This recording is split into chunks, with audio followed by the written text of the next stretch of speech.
welcome back to my channel and to my new subscribers. This may be your first video. Thank you for joining me today.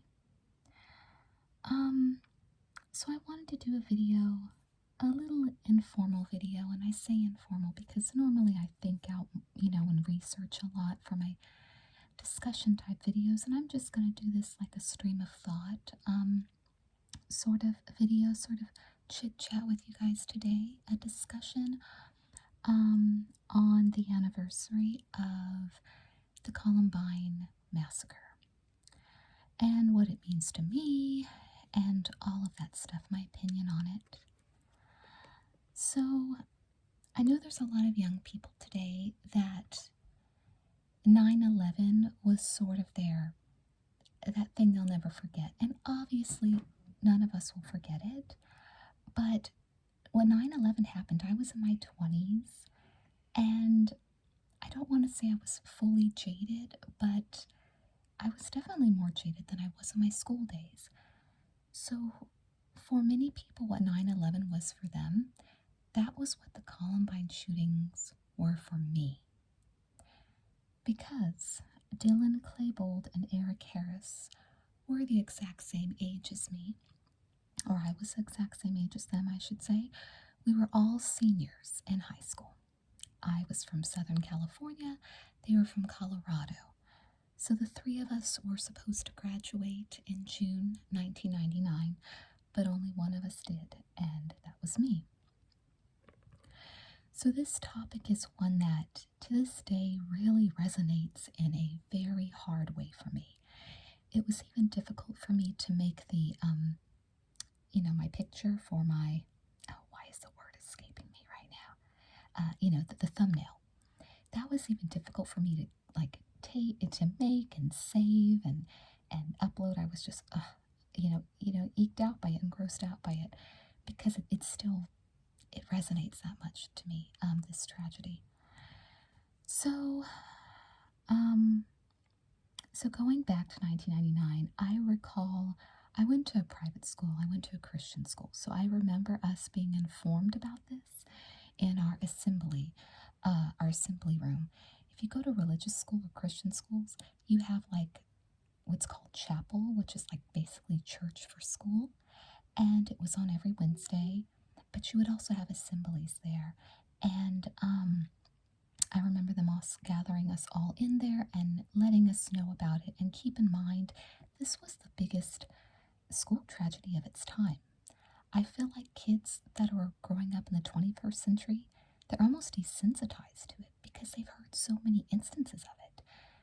You guys, that's something I think is terrible. That's my opinion, that this is still continuing, that this wasn't the end to it, that this did not put an end to it, that the NRA is as powerful and more powerful than ever.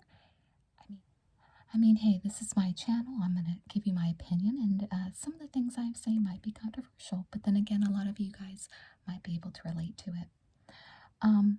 So the fact that school shootings have continued and continued, it's awful, but the subsequent ones don't resonate with me like this one did, because I was a very sheltered kid. I was a kid who didn't realize that this was obviously a possibility when in my up to my 18 years at that point, there had never been a discussion or anything on the news about school shootings. I was not desensitized to it. So to this day, this occurrence still, it just hits me to my core to this day. So in reading the journals, everything that the FBI said about them afterwards, I agreed with. Not to diminish, obviously, or to take away from it, but reading especially Dylan Klebold's, his writings reminded me so much of teenage boys that I knew back then at the time. You have to understand, in the 90s, there was no outlets for us. There wasn't social media. I mean, of course, we had music and like MTV and stuff like that, but I think my generation, those of us that were teens in the 20th century, we were much more introspective because all we could do was overthink and write, because Now you have people who troll on the internet and who put all their opinions out there, but that wasn't available to us. So we were all very introspective. So when I was reading Dylan's writings, they weren't that shocking to me. They sounded like a lot of depressed boys that I knew back then. And stuff that they would write. I actually did a video last year where I did like a show and tell of one of my boyfriends from the 90s, his letters, and even the penmanship. It's like all teenage boys in the 90s had that in common. I feel just like you can look at little Gen Z kids now and you're like, oh my God, they're all the same. Well, teenage boys in the 90s were like, we were all the same too. I mean, we were different than Gen Z, but we all had our similarities. All of us, whatever we were, Gen Xers or old millennials, they were all the same. So that's what I saw with Dylan Klebold. But with Eric Harris, he was really hard. He was the one. The FBI said Dylan Klebold was like depressed, like he had depression, like clinical depression. But Eric Harris was like a full-blown sociopath. He was a psychopath. And his writings, really, what they sounded like to me was exactly what, okay, I'm going to tell you, if he survived to be, the age we are now, 41, he would have been a 40-year-old man who was rising up against the White House, the insurrection at the White House. That would have been him. He would have been an alt-right, QAnon a-hole. That's what he would have been.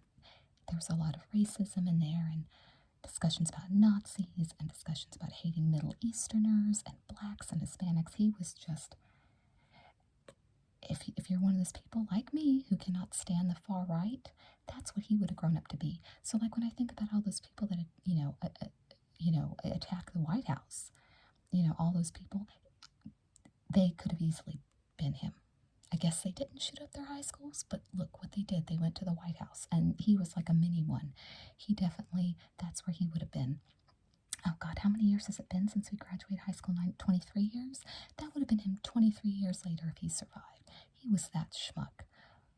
Don't get me started. I couldn't stand him. With Dylan, and again, this is going to sound harsh, but this is my opinion, his depression, a lot of it was rooted in the fact that he was a very homely young man. And when you're homely, he probably, he wasn't getting dates. He discussed that about, being in love with this girl or that girl and it being unreciprocated.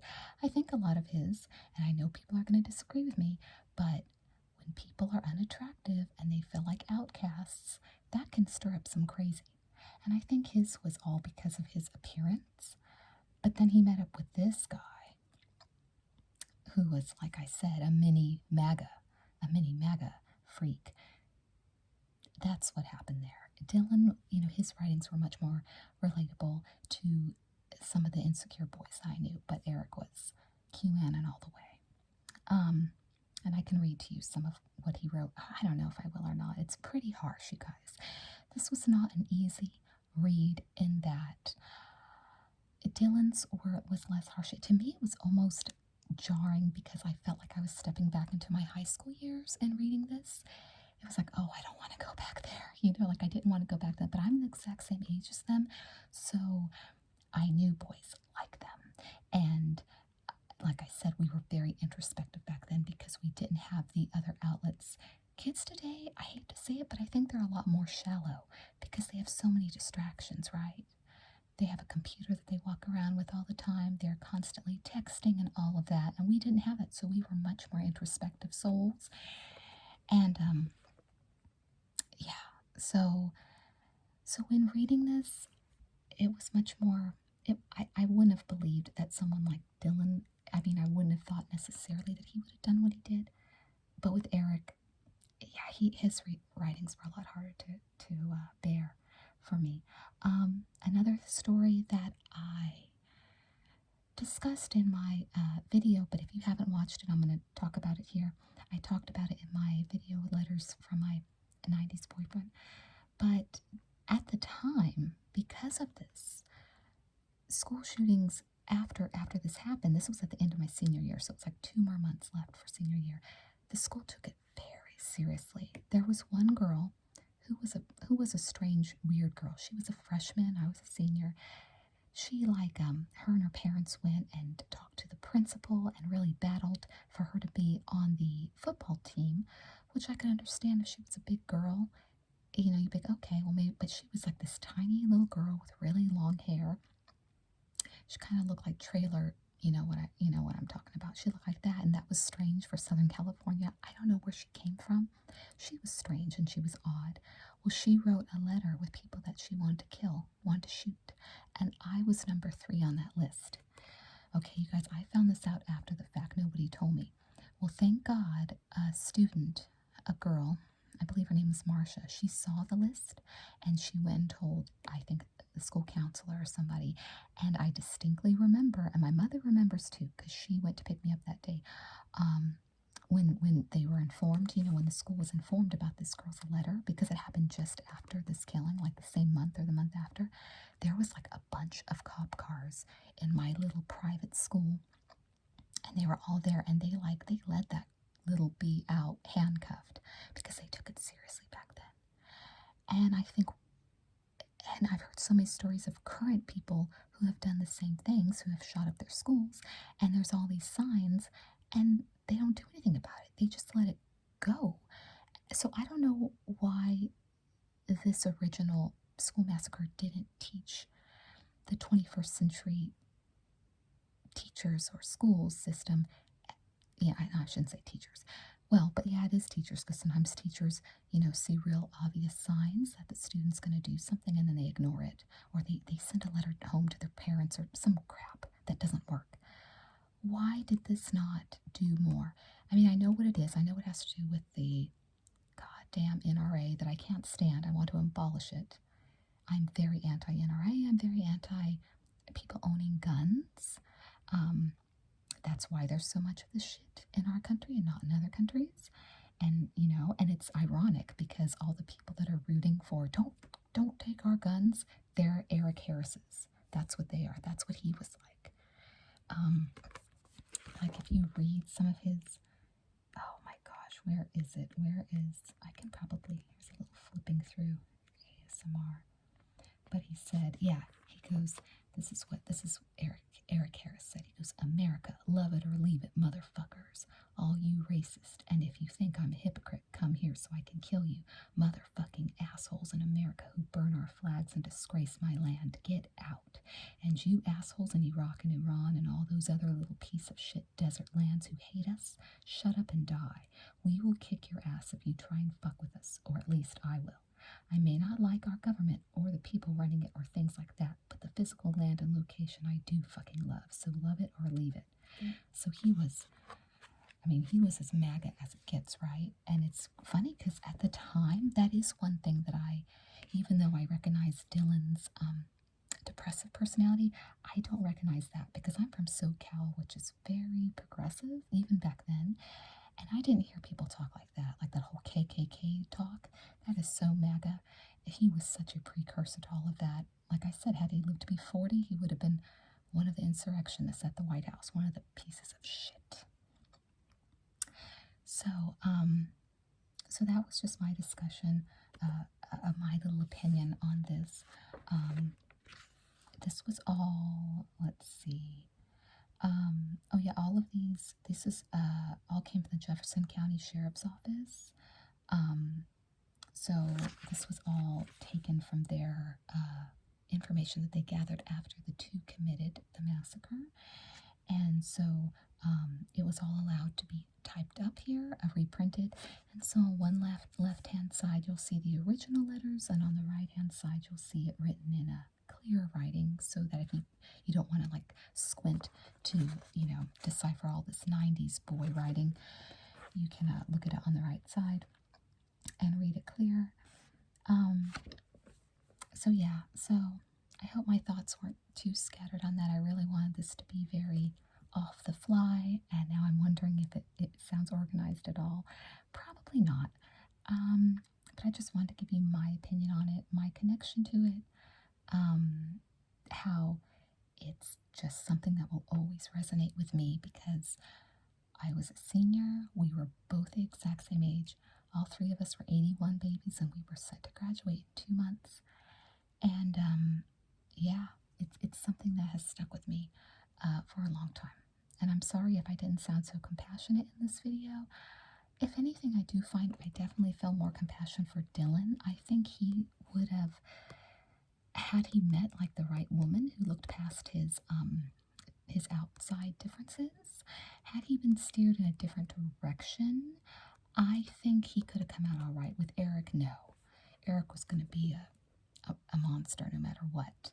Even if he didn't kill, he was going to be a very hateful MAGA Trumpster individual, right? And we don't need more of those. We need quite a few less of those. That's the worst this country has to offer. They're all Eric Harris's. That's what I see when I see those type of people. But yeah, I just wanted to discuss this in a kind of soothing, calm way. I'm sorry if it wasn't very respectful. I know other videos, I definitely try to show respect, but at the same time, I really want to give my honest opinion, even if it's unbridled anger a little bit at times.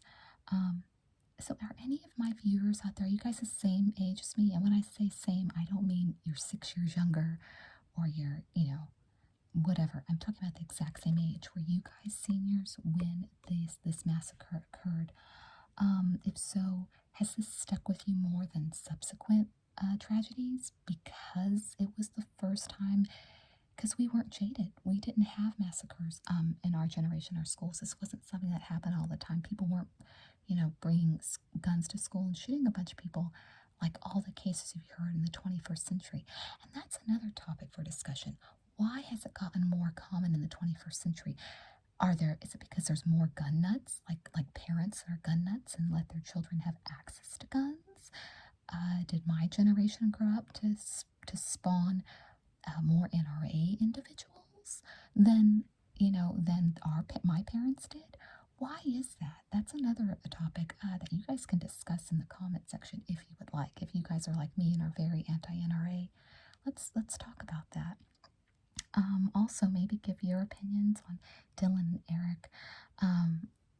Like I read that one piece of his writing, it is very vitriolic, so it's not something that I wanted to do a reading video of.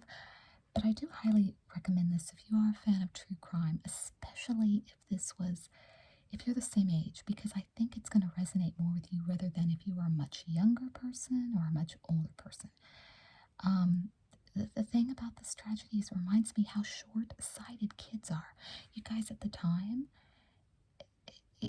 currently you look back and you say, oh, they were going to graduate in 2 months. That's nothing. Why didn't they just wait to get the F out of there and never see those people again? But when you're a senior, when you're in school, every school year feels like an eternity, right? So in their minds, it probably felt like a long time till they were going to get out of there. When in reality, God, they were going to graduate in 2 months, just weeks, Why couldn't they have waited? Why did they have to do what they do? And like I say, I put most of the blame on Eric, and I think Dylan was, I don't want to say groomed, but he was definitely led by him.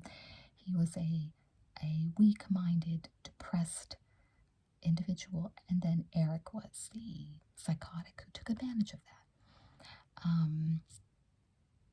I don't know a ton about their parents because you wonder, look, I'm sorry, I blame parents a lot when kids, seem twisted in certain ways.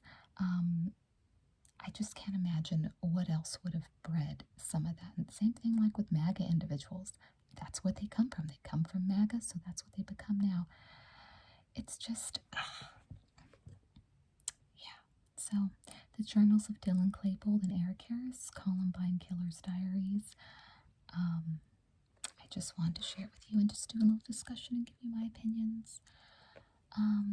If you share the same opinions or want to elaborate or care to elaborate in the comments, please do so. If there's anything you think I failed to discuss, please bring that up. I haven't been feeling well lately. I've been ill, not the COVID, thank God I've not got that yet, but I have been ill. And so my mind, one of my symptoms is my mind has been jumbled and jambled, and I can't stand it. My living situation needs to change, hopefully this year or next year, but my brain has been scrambled.